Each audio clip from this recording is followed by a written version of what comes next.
He has been covering the game at the highest level for a long time. Knows all sports, but he's a great basketball mind. Along with Rob Parker, he is Chris Brousard on the Comcast Business Hotline. What's going on, Chris? What's up, brother? What's up, man? It's always good to be on with you. How are you? Good, buddy. You staying safe out there in L.A.? Man, I'm in Jersey. I've been here since March. You're in Jersey? You know, Yeah. I travel to L.A. a lot for obviously during the season, but my home base is in New Jersey. So I've been here since March, man. So, You got to be kidding I'm all me. good. I'm in South Orange. You're probably familiar with that. Yes, from our time, because Chris and I were both working in New York. I was at the Post. He was at the Daily News, killing it, doing the whole thing. No, the New York Times. Times. The New York Times. Yeah, I'm sorry. I said Daily News. And the Times. And, oh, my God, dude, you're in Jersey. We got to hook up. I didn't even realize that. I'm in South Jersey now. I just moved there. Are you in what, like Cherry Hill? Or? Yeah, I'm in Malka Hill. We just left the city, and we're now in Malka Hill. So I can't believe that. I didn't. What is time I'm thinking you're in L.A., man? Where's Rob? Rob in L.A.? Rob's in L.A. Yeah. Rob is in L.A. Yes. That is great, man. You're all right? How's your family? Everybody good? We're good. Yep. My girl, one of my daughters went to Penn. She just graduated this year. So, I got twins. They both graduated. One from Michigan, one from Penn. But God bless virtual you. graduations, you know. Yeah, but God bless blessed, you, man. Penn in Michigan, yeah. That's fantastic. Yeah, I feel like I got a raise, man. I guess so. Like I got a new job. No wonder why. You don't wonder why you're working so hard, man. My God. Oh man, yeah, it ain't no joke, man. I'll tell you that. I know. But it's all good. We blessed. I've been tested for the virus. Don't have it. Nobody in my family's gotten it. So I'm good. That's fantastic. God bless you, man. That's awesome. That's good news. And mine are 10 and 7, so I got a lot more work to do. Oh wow, yeah, you do. God, I can't imagine, man. And they're two, you guys boys. Were homeschooling then. Yeah. At the end, you were homeschooling. Was your wife handling it, or? Yeah, mostly her, but I was doing my share too, you know. And they're crazy, those kids. Yeah, too. that's woo. You know, two boys. And you only got a few more years. Like, once they get to about 13, I don't know that you can add much to their education, you know? I know that's how I would have been. Like, I got you till about 11 or 12. Then no, man, you kidding me? You at the time, you're one of the smartest guys I know. Give me a break. Come on, man. That's awesome. Man, they doing new math. Yeah. New math and all that. I don't even know how they do math anymore. we were English guys, Chris. You know that. Yeah, that's right. That's absolutely right. So let me ask you, because I'm curious. I'm dying to hear what you think about just the restart itself. And, you know, I know we got the news about Dallas of the MLS down there in Orlando, and they can't even go. They can't even play. The whole franchise is done. So I'm curious first what you think of the whole NBA bubble and, you know, the whole situation. Well, this is obviously a complicated situation. I understand why the NBA is doing it, and let's just cut to the chase. It boils down to money. Yep. You know, now I'm not saying they're throwing their players to the wolves health-wise, because they're not. But this is about money on both sides. The league knows they need to make some money to save jobs, and, you know, so the salary cap doesn't plummet next year. And the players understand that too. And the players understand that if we don't play, they got a collective bargaining agreement coming up. They understand the owners would probably take it out on them, because they're going to, the money would plummet for everybody. So they could really get the short end of the stick. I've covered 2 lockouts, and both of them, the players have gotten beaten. And so the players generally lose in these lockouts. So the player said, look, we need to play and make sure we can make the money we can make and keep the salary cap from just falling through the floor for the upcoming season. So there's that. I think they have a great plan. You know, I think under the circumstances, they got about the best plan you can have. You know, obviously players would love to be able to go home and stuff, but that would just heighten the chances of them getting the virus and passing it on to family members. I think with most players, because, look, there are players, I'm told, that really aren't that hyped about going back to play. Obviously, there are many that really are excited. Those that have a shot to win a title, they're really hyped to come back. But there are players that are ho-hum about it. They kind of got in off-season mode.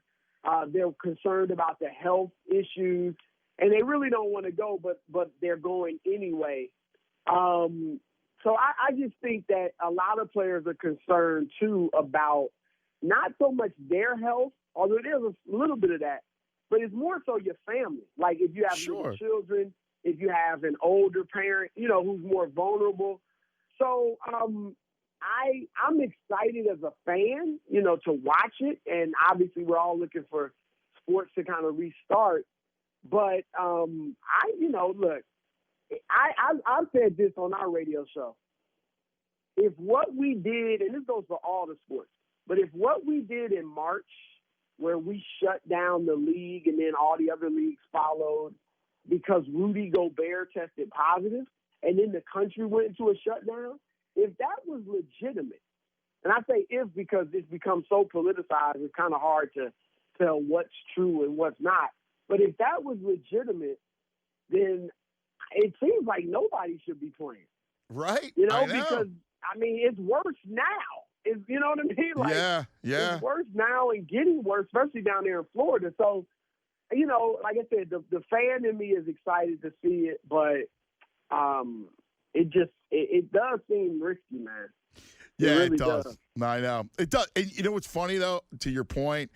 It's like, you know, the fan inside you is hoping everybody's praying, everybody's safe, and you're like, please, man, because – we really need it. It's been a horrible 2020. Oh, my gosh. I mean, from the very moment it started, it seems like it's been all types of tragedies. You're absolutely right. And there's no other way to put it. Horrible 2020. I mean, it's as simple as that. And like you said, we are, you know, looking forward to this. But I don't know. You just got to wait and see. And what I really hope, obviously you hope nobody gets ill and certainly nobody gets seriously ill. But the nightmare scenario for the leagues, particularly the NBA, is what if a LeBron or Giannis or somebody or for you got an Embiid and Ben Simmons or one of them gets the virus right in the middle of a playoff series? You know, I know. What if the Sixers get to the conference finals and one of your stars comes down with it? I mean, that is really just a nightmare scenario for the teams and for the league. So hopefully nothing like that happens. Hopefully nobody gets it, or, you know, there's nothing serious, because it's obviously some people are going to get it, you would think. But so most players, thankfully, who have gotten it have been fine. You know what I mean? Although Rudy Gobert says his sense of smell is not back yet. I know. How about that? And scary, you saw Freddie Freeman from the Braves said he got hit with a ton of bricks. Yeah. Von Miller had it tough too. Yeah.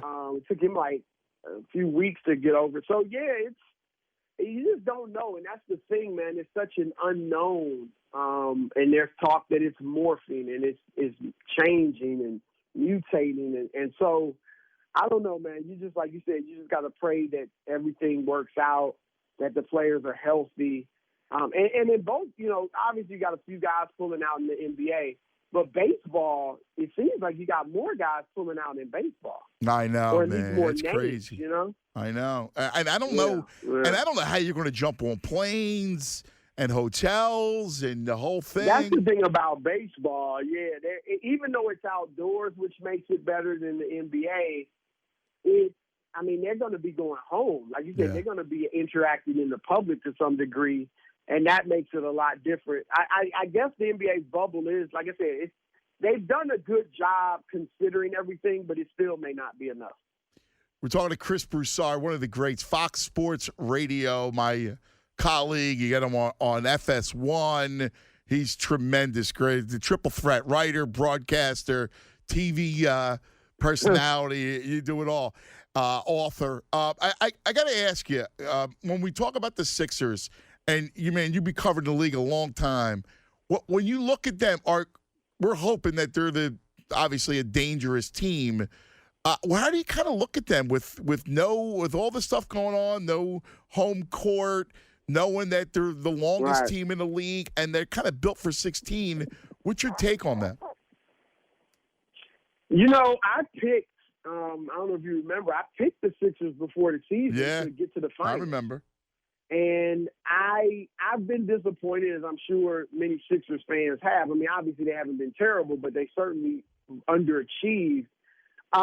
It's interesting you talk about the home court or that. I don't know if that's going to be a positive for them or a negative because obviously they're horrible on the road. They got the worst record of any of the playoff teams on the road, and they're tremendous at home. So I don't know if Orlando will be more like a road situation for them and they're bad, or if it's because they're stable, they're not moving around, if it's more like a home situation. So, look, here's my general take on the Sixers. I love the talent.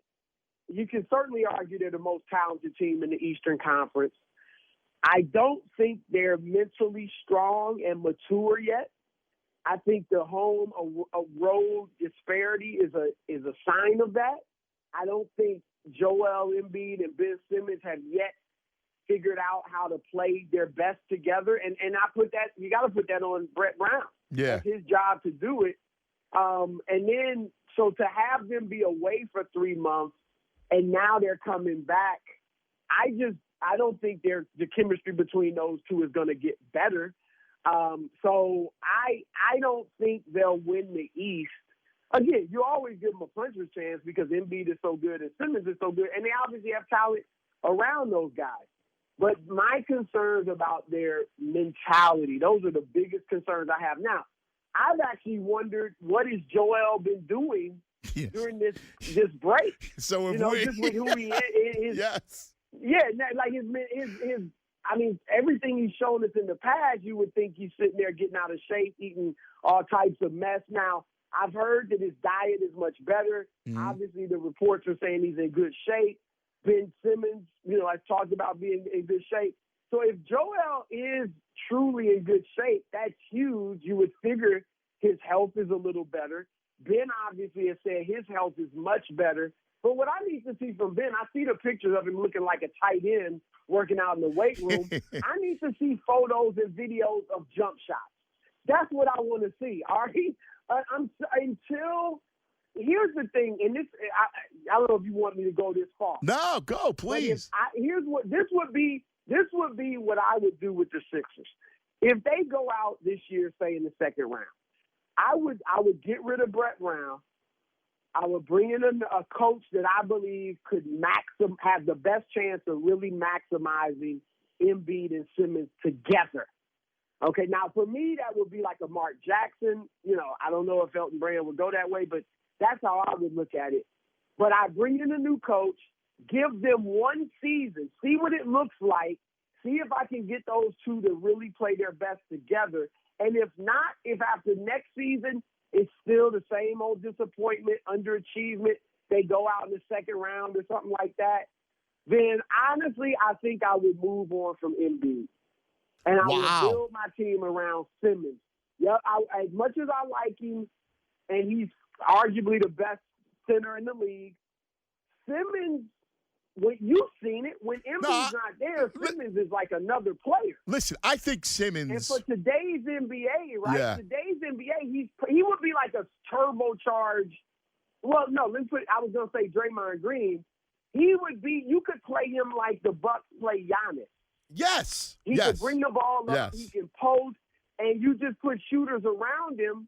And I think you could do something with that. So that will be my long-term prognosis for them.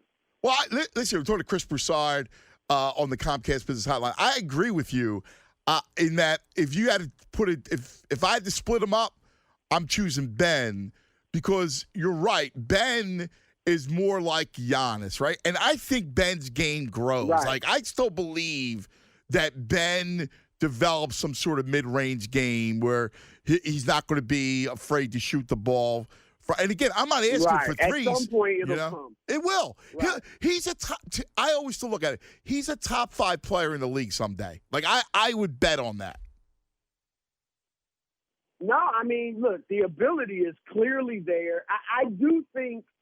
I think he may be more likely to shoot threes eventually than the mid-range, just because people frown so much on the mid-range shot nowadays. You know that you might as well. But like you said, all he's got to do is take a few. If he shoots 30%, but is shooting it, with some degree of frequency, that's huge. And it's just more, obviously it's not as much of a big man's game anymore. That's why I would choose Simmons over Embiid. Yeah. Now, with those two together, it frustrates me to no end when I see Embiid, and this happens a lot in fourth quarters, when Embiid is out at the 3-point line playing like he's 6'3" instead of 7 feet tall.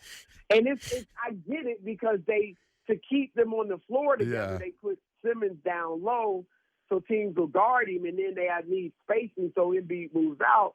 But it just nullifies his greatest advantage, which is his inside dominance. It's funny. So that's the people here say the same thing. We've had this. Go down low, post up.